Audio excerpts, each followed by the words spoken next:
it was interesting, because we had built this alongside the credit union. Alabama Credit Union came on as one of our first clients. They ended up being actually a large investor when we did go and raise that first round. Um, and it was 1 foot in, 1 foot out for a long time. They eventually let me come out entirely. That's why I thought that it was a good decision to, finalize the CUSO stuff and have them come on as an investor.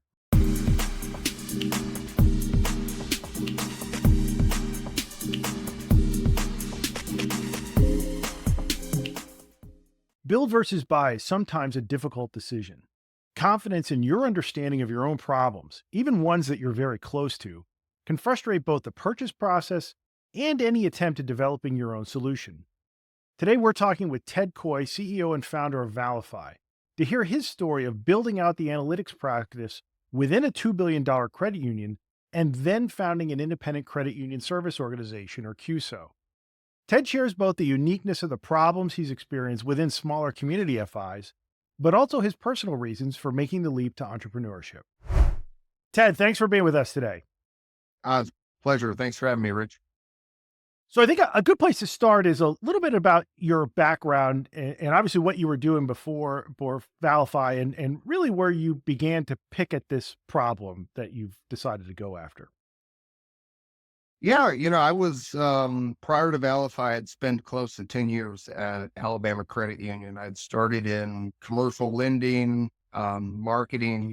They really bounced me around from department to department until I found a home in what we called like their innovation team, right? So we stood up the data analytics for Alabama Credit Union. We worked on several different CUSO subsidiaries of the credit union, focused on solving problems both inside the credit union and outside the credit union, capitalizing on any opportunities that came our way. It was a really interesting time. We got to learn a lot about the needs of the credit unions and working with smaller credit unions in the local cohort. Um, you know, that gave us the resources and the environment that we needed to, really, be successful outside the credit union. Right. So for scope and scale here, so this is Alabama Credit Union. You're currently just under 2 billion, right? I think from an asset Yep. standpoint. So Yep. from if we want to think about this as how were you set up? How were you structured? Number of people, like, if you're kind of talking about analytics, was this like under marketing analytics or was it under like IT, kind of like data side of So the house? Like we how did that work for you? We were officially under the marketing umbrella, the member experience umbrella, though we were pulled into operation analytics, financial analytics, loan portfolio tracking. We were actually over all inbound, outbound loan participations, right? And analyzing, the performance of different loan origination channels we were producing. So though we lived under member experience, we hit all, what I call the big three analytics, right? Operations, finance, and marketing, within the credit union. And what type of problems were you solving, or what kind of solutions were you providing to the business to kind of help them in these areas? Well, we worked on a ton of different problems. I think that was the thing that got us excited is that like every day was a new thing we were trying to solve. But I think some of the biggest highlights was definitely Cecil was something that came our way that we really, the executive team was not excited about Cecil, but the analysts were, right? Because it was such a fascinating problem to wrap our arms around. And then I think also another equal highlight would be automated marketing, right? So we were able to track members and how they were clicking and interfacing with our digital assets. And that way we could say, okay, well, based on your demographic information, right? Based on the way you interface with the credit union and our website, what product are you most likely to want to engage with? And we were able to track that down to a percentage amount, right? I could say Rich is 20% likely to engage with this particular asset. And then, that same math could be applied to what's the chances that you actually get that thing, right? And then how profitable is that thing going to be if you get it, right? And that allows me to run that analysis on all members for all products to figure out where are we going to get the most engagement. So that And was, was this mainly homegrown solutions, things we were doing, or, a yeah, oh yeah. combination of solutions you bought? This was mostly homegrown. I mean, when it comes to data inside of credit unions and community banks as well, there's a really big problem that you've got all these smart, super smart data scientists working on fascinating algorithms. However, they're not made for the little amount of data that we have. Right. I mean, at the end of the day, Alabama Credit Union, almost 2 billion in assets. That puts them in the top, what, 100 sizes of credit union. We did not have enough data for me to go to GitHub or buy something off the shelf that knows how to do this analysis appropriately. Right. We had to supplement it with industry knowledge and really creating a model that worked off a small amount of data, right? We're talking only 200,000 numbers, right? Where a lot of times these algorithms are expecting millions of rows of data to train themselves on. So you're working there for about a decade. You've helped Yeah. them build this competence around data and analytics and predictive modeling and kind of working in this, at least from a technical standpoint, this niche of, small data type analysis. Where does that live you? What was like the interesting thing that kind of began to put you on this journey? It was watching, even though we were such a large credit union, compared to, thousands of others. We still ran into a lot of issues, right? You could still see the restraint that we had and how much we struggle. Not just Alabama Credit Union, but a lot of larger credit unions, how we struggled with newer neobank entries, fintechs, and how we could be able to compete with them with our limited resources. And we were sitting there, you know, purchasing community banks, merging in these smaller credit unions as well that, they thought they didn't even have a hope at this. And what we wanted to do was, take a look. What I wanted to do personally was take a look at, just community FIs in general and say, wait, how how how are we losing this bad? Right? Why are we, struggling to compete in this way?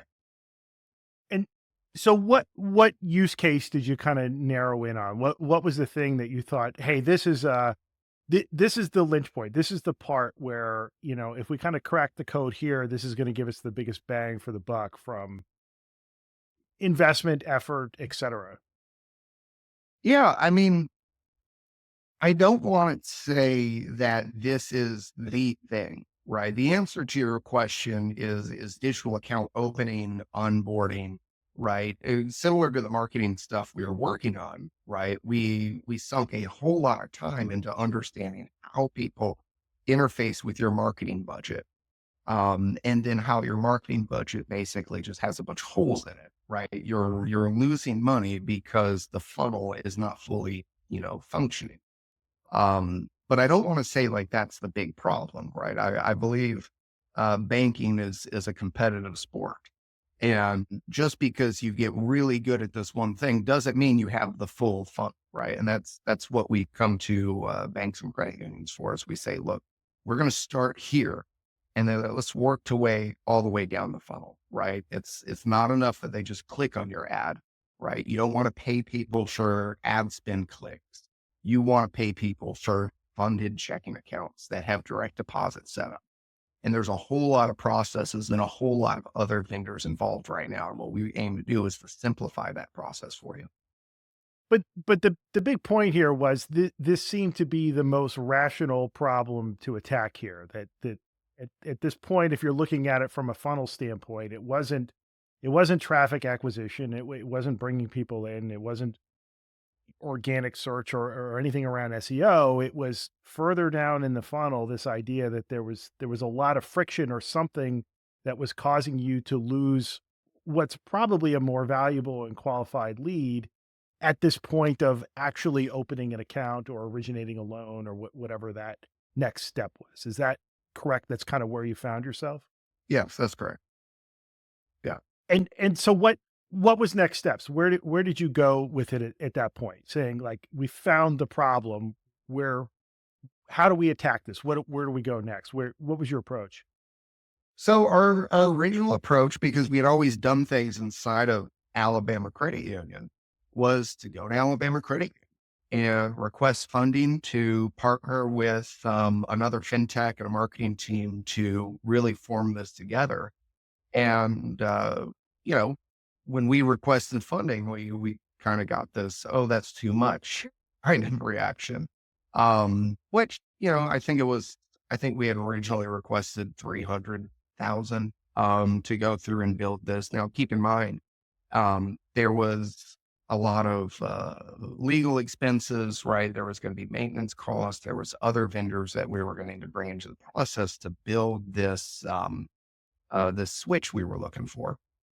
However, when we were denied funding for it, we had talked with a handful of other credit unions and a community bank and asked them, hey, is this something that we could, pull together for us?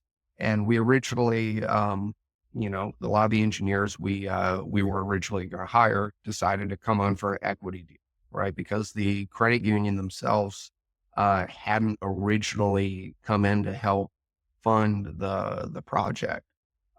We put it together and said, okay, well, let's still build it, and then we'll take it to the credit unions and the banks and say, you know, here's the price per acquisition, right?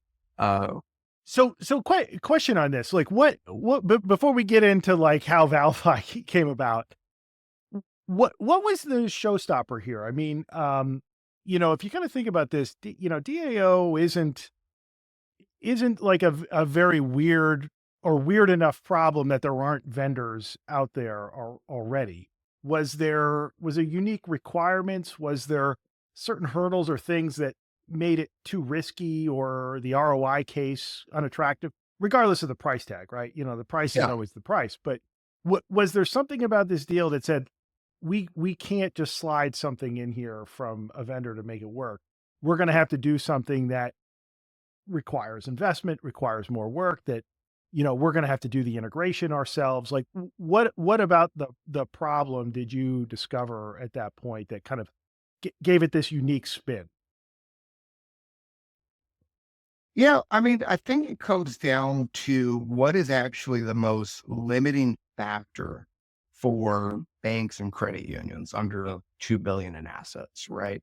It's not technology, it's not ad spend budget, right? It comes down to executive bandwidth, right? How much time does the folks at your institution have to go and research the problem? Right? Because not everybody is Alabama Credit Union. Even, just at 2 billion in assets, a lot of other similar sized banks and credit unions aren't willing to hire, right? They're not willing to have somebody whose job is to sit there and find problems, to dig into the data for the credit union. That is an investment. It takes a lot of trust. It takes a lot of time for people. I had the ability to sit here and research what vendors are out there in the market, right? How are they interfacing together? And how are these different funnels performing, right? We got to see all those major vendors put to work. How are they performing? Some of them are really good. Some of them are close to what we're doing. And, that's excellent. But they come in with this incredibly premium price tag where it's like, I said $300,000 to build it, right? There are vendors out there that do something similar right now. And there are banks and credit unions thinking to themselves, well, we spend 300, 400,000 a year just to use it, let alone build it ourselves. So there's this mismatch in the market around pricing, what's acceptable, and then what is actually the job of the DAO, right? Because it's not just this solution that says, okay, we take information and we hand it back to you, and sometimes we'll push it to the core, right? It's this ability to say, okay, no, it's completely turnkey, right? We've gone and sourced the appropriate backend data providers.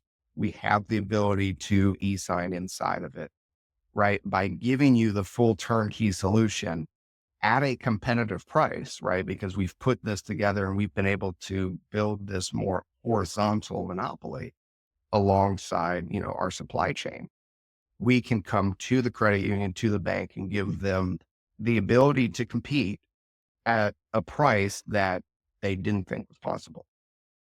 So between the unique aspects of what you're trying to integrate with and how you bring it together and just the economics of how that was going to Yep. work and what was in the market, at that point you make the decision we're going to try and build this ourselves. We're going to do this as a basically as a side project and bootstrap to, an MVP or kind of V1 or whatever you Yep. ended up with. So what happened at that point? Well, we, like you said, we bootstrapped it to a V1. All of our engineers were unpaid interns. And, we got to the point where we had brought on 3 or 4 institutions. We had gone ahead and signed for a SOC 2 audit, right? So I had a letter that said, hey, we promise we'll have the audit complete in, 4 months. Um, and we were able to sign on those initial institutions just based on prior existing relationships. And once we had those contracts in hand and we could show that they were working, we started getting interest from investors, right? Both credit unions and some traditional VC. We were able to source, our first funding round that was somewhere between a pre-seed and a seed round. And we were able to bring on the funding we needed to bring on the security team, right? To finalize the SOC 2 and to bring on folks full time, right? Because there's certain things in this industry you just don't want to do unless you have a full time engineer maintaining it, right? I wasn't going to move money for banks or credit unions unless I had a full time team. So you kind of get it out the door. This thing gets birthed. You get your first chunk of money, and did you structure as a CUSO? Was that like how you started this Yeah, originally? yeah, we structured as a QSO. You know, the investment decision around that was fun actually. If if anybody's thinking about QSOs, I always, caution them and say, I did it, but I'm super familiar with, how that audit works, how the additional regulations around that comes. It's just something I've done for the last 5 years. It's not for everybody. Ultimately, our decision to be a QSO was simply, I enjoy talking to community FIs more than I enjoy talking to venture capital, right? So this was kind of driven by where you wanted to get your funding from. Yeah, Like yeah. I mean, that it allows the for gate me. was you're not going to get investment from a credit union unless you are organized as a CUSO, correct? Like Yeah, that was the decision. Okay. yeah. So what happens then? So you kind of get it built out. You've got your first couple customers. You're delivering solutions. Are you still working at Alabama Credit Union at this point, or like one Not foot in, one currently. foot out? Um, I uh, I left Alabama Credit Union shortly after the initial fundraise. Um, it was interesting, because we had built this alongside the credit union. Alabama Credit Union came on as one of our first clients. They ended up being actually a large investor when we did go and raise that first round. Um, and it was 1 foot in, 1 foot out for a long time. They eventually let me come out entirely. That's why I thought that it was a good decision to, finalize the QSO stuff and have them come on as an investor, right? So you made the leap. You did the thing, which is a lot of times the envy of many people sitting there going, I'd like to run my own show. And I guess what one of the questions is always is the grass really greener for you? If you're kind of looking at you're in the same space, you're in the same industry, but now you have a very radically different job as the CEO of a CUSO of your of, this independent company versus being the employee of a nonprofit credit union. Eh, That aspect of it is it did it really kind of scratch that itch? Was this the right move for you personally from a career standpoint? Well, I make pay raise negotiations a lot weirder. Um, so, but no, I mean, look, I have 2 kids, right? One is, about to turn 2. The other one is close to 7 months. And, it is, I mean, it's nerve-wracking, right? I mean, it's on us to perform. It's on us to, do these things. I think you have to temper that with why you're doing it, right? We wanted to work with community FIs, right? We want them to stay around. We want them to be able to thrive in their local markets. We have the expertise and the resources and the technology to help them, and it's something we're passionate about. We've always believed that money was just going to be a byproduct of the mission, right? None of us got into this thinking that, we were going to come out the other side, these multi-billionaires. Um, but it was this idea that like, look, this is something we're passionate about. If we're going to work for somebody, we'd like to work for the community financial institutions that, we believe in. Those are the ones we want to work for. And I say all that, we've been making really good traction. I mean, we're bringing on both banks and credit unions right now, that see the value in it. They're coming in to, see the lift that they're getting in both conversion rates, funding rates, right? The conversion process all the way to the endpoint, like I was saying. And all that scariness is also tempered with, the success one client at a time, right? Just seeing, a community financial institution use the system, have everything implemented, and then they start to see the results that they frankly didn't even think were possible when they were signing the contract. So how far into it are you now at this point, time-wise?